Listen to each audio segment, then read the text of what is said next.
What's up, guys? Mason the Brock Henderson here, and this is the Blacklist Redemption Season 1, Episode 4, Operation Davenport.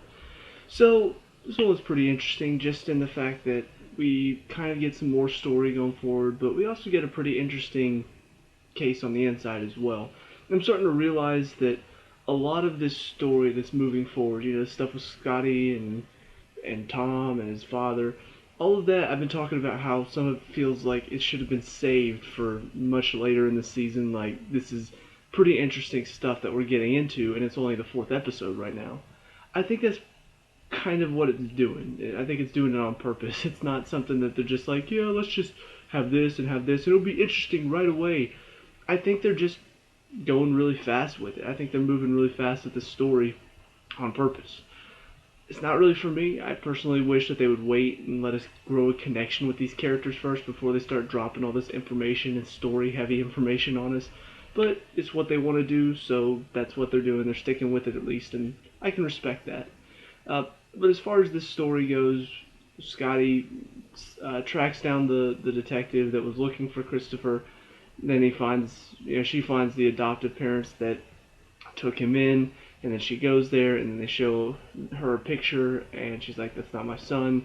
And then we find out at the end that apparently Tom's father put this kind of fail-safe in place where they're going to protect his identity at all costs. So they show her a fake picture, they tell her a completely different story than what actually happened, just to make sure that she doesn't realize that they actually had her son. So that part was pretty interesting. The case itself, like I said, was pretty interesting. You've got these guys who escaped from a black site. They're all terrorists, and it turns out one of them is actually a hacker. He's the one that set the whole thing up because he wanted to hack into the NSA so he can get these files to find out how he was framed, because he's actually innocent the entire time. And so these guys come looking for him after he escapes and is with Tom and Nez, and they have to escape from this team that's trying to track him down and kill him. And then we find out at the end it was all this one guy that Scotty knew that was behind the whole frame up and everything. So it wasn't necessarily something that's like mind blowing, but it was good. It was interesting. It was engaging. It was exciting at times too. There've always been good like gunfight scenes so far in every episode this season, and I like that. I like whenever a show can manage to keep the interest high in every episode. Whether it's by having fun gunfights, whether it's by having a good story, whatever it takes. I like it whenever a show can manage to keep the interest high. That's always it's always a good thing. Now, some of the little negative things. One is Nez. I still feel like she just doesn't really have much of an identity outside of the fact that she has a problem with drugs. And honestly, that feels like something that the writers kind of threw in there to like, ooh, we need to give her an identity. We need to give her something that people will know her by. I know, let's just make her addicted to drugs. It felt like something that was very tacked on, very just added in for, oh, this is emotional, guys. You should feel connection to her. And I don't, because I don't really know her. I don't know what her specialty is. It seems like she's just another agent out there. So I really wish they had given her something specialty-wise, something that she has that Tom and Solomon do not, but they didn't. So that's unfortunate, but it's not terrible. I am starting to get accustomed to her on the team, and her and Tom having to team up at times it's working out okay. I see them starting to grow as a team. The other thing that I feel like just didn't make any sense at all in this episode was the Scotty's assistant hooking up with this guy that she's been sleeping with, just out of nowhere. Like she goes to tell him, look, she can't make it today. She wanted me to bring you some breakfast. And he's like, well, you came, right? You could have just called. You could have just sent breakfast over. I'm like, I mean, not necessarily. It could be she's just a really good assistant. That doesn't necessarily mean anything. But she's like, stay and have breakfast with me. She's like, oh, okay. I'm just like, this is weird. That's pretty much what happens. She stays and have breakfast with him. And then he's talking to her a little bit. And then they find out at the end, apparently they're hooking up for some reason. And there are a couple reasons why this doesn't work. The main one is the fact that it's just, why do we care? This is Scotty's assistant we're talking about. And unless this is somehow going to hurt Scotty, the fact that her assistant is seeing this guy that she's been seeing, even though she knows it's not love, she knows it's just she pays him and he's just there for her. It feels like that shouldn't matter to her, and yet it feels like they're playing it up like, oh, when Scotty finds out, it's going to be a big deal. And if it is, honestly, I'm going to call bullshit on that, but that's a different story. But the other reason why this doesn't work is, honestly, I can't speak because I'm not a woman, but if you are a woman and you were in this same situation where your boss was paying to have sex with a man, and this man started hitting on you, would you really think about actually dating him? Because frankly, I don't know. Like, unless he's not actually an escort, unless Sky's the only one paying for him to have. But he said he had clients, which means he has multiple clients. Would you really be interested in that?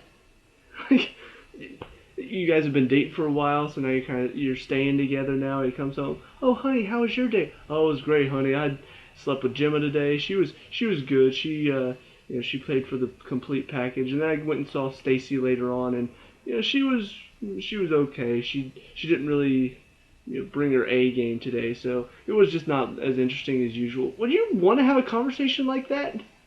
And yet this girl is just like, ooh yeah, he's hot, so sure, I'm gonna date him. I'm gonna text him back. Oh, hi Trevor. My name's actually Dan. Hi Dan. What is this? Like, why do we care? And why is this actually happening? It shouldn't be. But okay.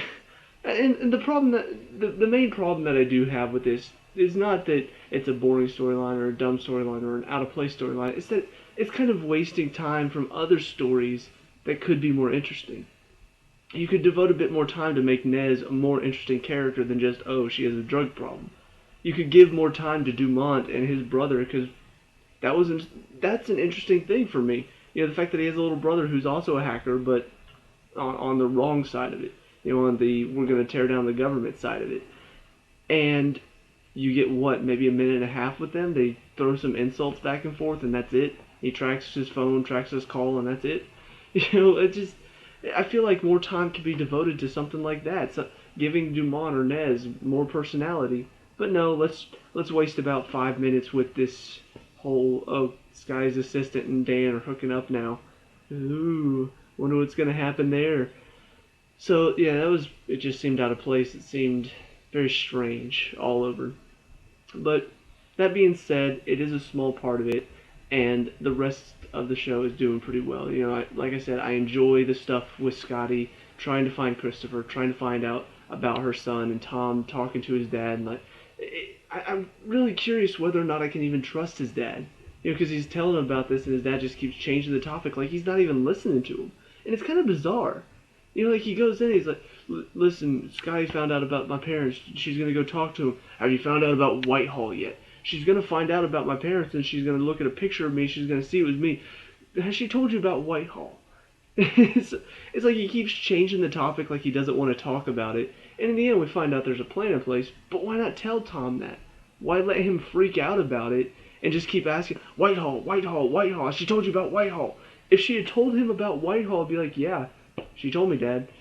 But it's like he keeps asking like 20 times, like, you're not answering the question, so has she told you or not? Why is he freaking out so much? So clearly there's something else going on here, and I have to wonder if part of this is, even though he is right about his delusions, I'm wondering if maybe he still does have some sort of mental sickness where he keeps asking, even though Tom's clearly answered, no, she hasn't told me, and if she had, I would tell you about it. So I find that I don't know what to think there. I don't know whether to trust him, whether to say, okay, he's just crazy, back off of him. But I feel like we'll get our answers later on. And then, of course, there's the story that Solomon is now being asked by Scotty to track Tom and find out who his source is, which I find that also very interesting, because what has Tom really done to, I guess, earn her distrust? But I guess she just wants to make sure that she can trust him, so she wants to find out his source. But long story short, this show's doing okay. It's got its problems, but it's doing pretty well as far as keeping an interesting story episode after episode. So it's not bad. I'm still enjoying it, still looking forward to see what they're going to do. So let me know what you guys think down in the comment section below. What did you like and dislike about this episode? Let me know, we can talk about and discuss all the good stuff. Leave a like and subscribe for future Blacklist Redemption reviews, and I'll see you at the next one. Peace out.